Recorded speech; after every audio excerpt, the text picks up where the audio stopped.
Hey, good morning. Yeah, we are live. We're live, Bubbles. We're live. She's like, leave me alone. I'm sleeping. Hey, good morning. It's 5 a.m. Mester Scrum. It is 5:52 a.m. in the morning, and I'm muting my phone so it doesn't go off during the show. And um, was it Thursday? Thursday. So the week's almost over. So cool. Hope you're all doing well. This is 5 a.m. Mester Scrum. I am Greg Mester, Agile Coach and Scrum Master, here to talk with you about Agile and Scrum in a practical and tactical way, and to share ideas to get you home to your family and friends, and hopefully bring more value to your customer, and do that with less stress and a better balance of work and life, and to have some fun as we go, right? And share some fun things. Because if work's all work, it's not fun, and it ain't no fun. So, and there's no reason why it can't be.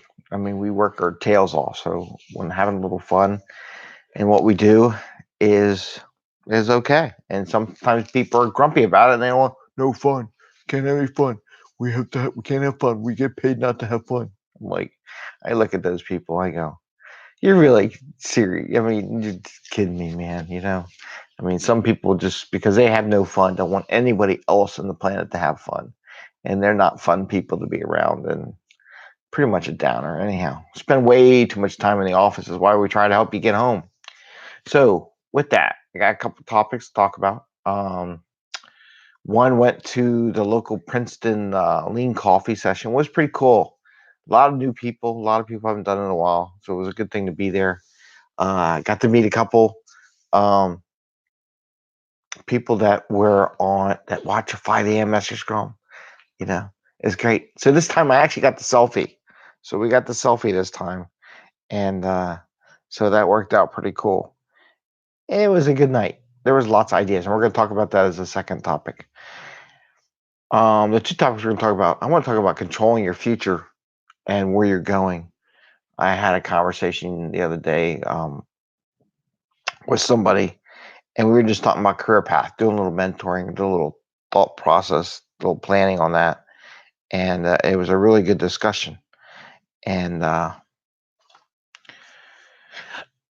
wanted to share that with you on how I thought about it and what they were doing. And then the other one is just lean coffee, how to use it to generate ideas in the time boxing and stuff like that. So, first one I want to talk about is controlling your future. Having a discussion, we're talking about because I'm a consultant, right? I get so much time you're in, you help people, and then you move on. And some people are like want to become full time, which is a good thing. If it works out right, it's perfect. Go roll on to be full time. Sometimes it doesn't. And the conversation was the person was getting renewed and everything like that, and they weren't sure, and they were leaving it up. They basically gave their future in the hands of the manager rather than controlling their own future or creating what their future could be or having any input into their future. They were basically at the end of their contract and saying, well, I guess it'll be up to the company whether or not to keep me. I mean, basically whether or not you get a job. So it's basically I lived at the pleasure of the company, basically, which is true. We all do, right? They can change us out in an instant, and people sometimes don't realize that. So, way they talked about it was like everything was up to the manager, and it was their fault if they didn't get re-upped or didn't have a job or didn't have something. So it was the manager's fault. It was the company's fault. And I'm like, is it really their fault, or is it your fault that they control what happens to you? Did you control your destiny where you wanted to go? Because I was like, well, did you update your resume? Well, no. So you didn't even go out in the market and go see what your value was. You didn't even ask around. You didn't see if anybody was going to offer you, so that you're totally unprepared with whatever offer they give you for an extension of your contract. And I'm like, yep. So whose fault is that? Is that the company's fault? Is that your fault? And I know I'm getting to this point thing, but this is how you do it, right? If you depend or let everybody else maintain your life, that's what you get. You get what they give you, not what you earned. And there's a lot of talk out there about owning stuff, being someone, go getting stuff.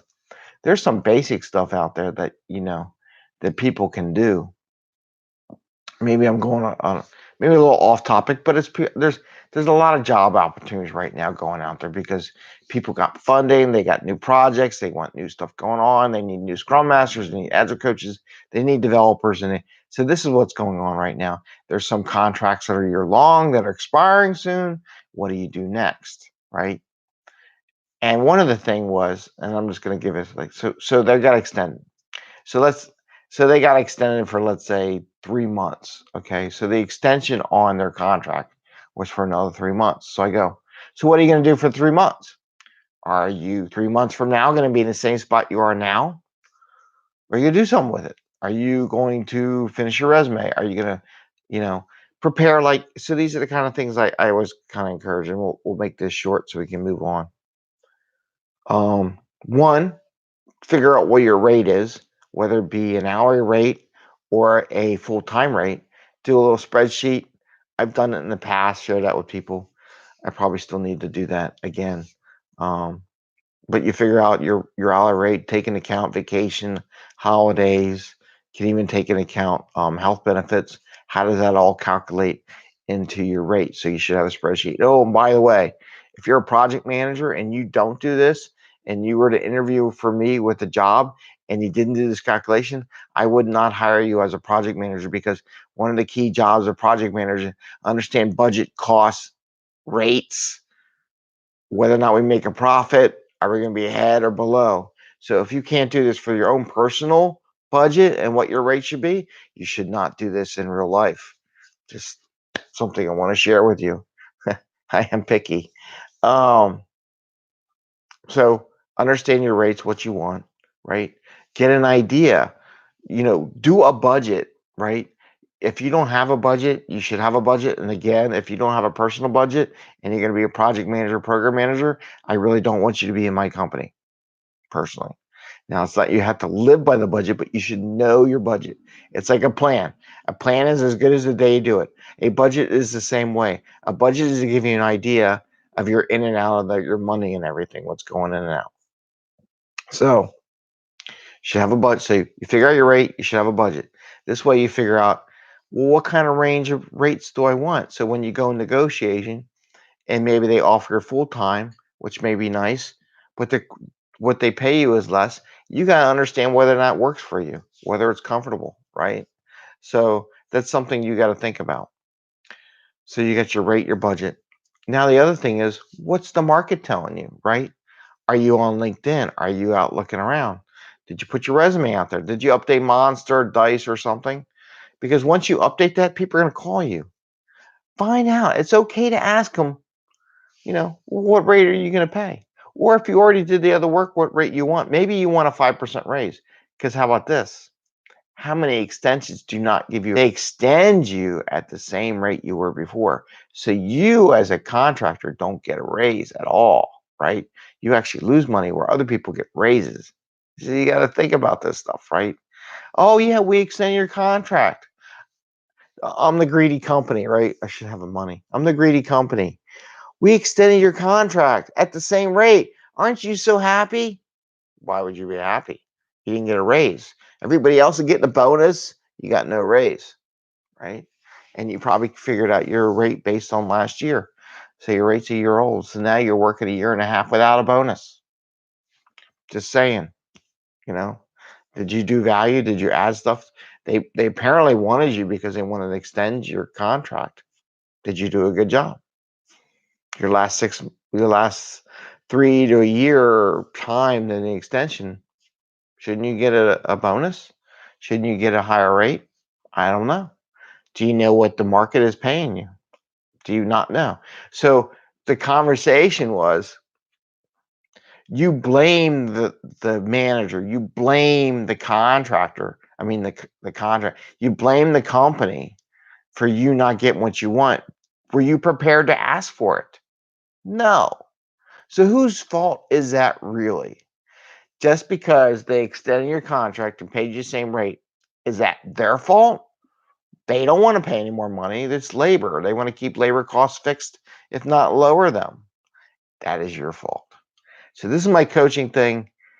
We can go more into it. If anybody, I'll probably do something more detailed. Maybe I'll write something up. But that is you taking control of your life and being the next level in your career. So that's the career thing. I call that the like a runway, a career runway, or a job runway. Now the thing is kicker, right? I'm gonna say one last thing. I'm gonna jump. When you get the extension, do you go back to business as usual, or do you do the things I just talked about so that you're prepared and start getting feelers for what's out there? Because it takes a while to find a really good job that you really like. You may get lucky, it'll happen instantly. It may take 6 months. Don't know, right? So if you got the extension, then give me, take control of yourself. Don't blame the company because you did not do any due diligence and get ready for a new job. And every year you should do that too. If yearly comes up and you're a full-time employee, how much are other people offering you to get paid, right? What is the going rate? You haven't got our bonus for a year or two. Is it really worth staying there? I don't know. Do you know? I'm not telling you whether or not you should do it or not. I'm just saying, do you know? And if you don't know, it ain't their fault. All right. So I got on my soapbox a little bit there. The other thing I'm talking about the lean coffee. So lean coffee was pretty cool last night. It was a local site. They talked about a bunch of different things, a lot of agile stuff, saw a lot of new people coming aboard. Well, a couple of things I liked about lean coffee and the way they ran it. Because I've done real small lean coffees, and this was like a larger one. There was a good 45, almost 50 people in the room. And what they did was they had smaller groups. So they had the room, they split it up, smaller groups, and they gave, lean coffees. You give time box. You get 5 minutes, write down all the topics that people at the table want to talk about. Then you take about a minute or two and you vote all the topics. The ones that have the highest number of points are the first ones you talk about. And that's how you prioritize. And then you time box the conversation to like 5 minutes.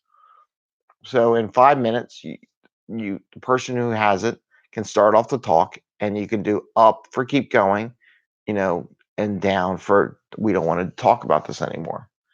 One of the beauties of it is all the topics that were talked about. It kept everybody in 5 minutes, and it kept everything moving. I love the time boxes. People, it's really funny. You can tell people who say they work in Agile and they don't get the time box. And I go, and it's like one of those things. Do you really work in Agile and you don't really get what this 5 minute time box is all about? It's about generating ideas and control and just keep things moving, because there are people in there who will talk like, we keep our time box 15 minutes that will keep talking about the topic and no one else about the table gets to talk about, you know. Um, so the beauty of it is that if the person brings up the topic, everybody votes they want to talk about, and they just take over the whole conversation. After 5 minutes, everybody can kill it and it'll be done. And it takes a little bit of self-organization to say, yeah, we're all done with this topic. Let's go to the next topic, right? You sucked it all up. And if you wanted information, it's too bad because you now talked for the full entire 5 minutes. But we got a lot of topics talked about. I mean, each table probably had 20 or 30 things. And then they moved on and then they presented it. And at the end, which was nice, how do you do it? I don't know. But each table kind of brought up the top three things, because we were running out of time, that they brought up and talked about and presented that. Some people talked a little more. I think we need to work on that part, how that works, but it worked really well. I think they all talked about different topics. What was amazing, I think they had seven tables of the topic. I don't think any of the seven tables talked about the same item. So what's beautiful about this is that all these people have different ideas. A lot of ideas got to be discussed and talked about. And once you bring it to everybody else saw those ideas of what everybody was into. So It's 15 minutes. I'm going to say, see you later. Tomorrow's Friday, Fortune Cookie Friday. Hope it all goes well. Got quiet on the internet yesterday. Wasn't much to do. Wasn't much there. Please like and subscribe. Hit the little bell so you get notices when we do some postings. And you have an awesome day. Happy scrumming. Take care. And I'll put some posts and pictures. Take care. Bye.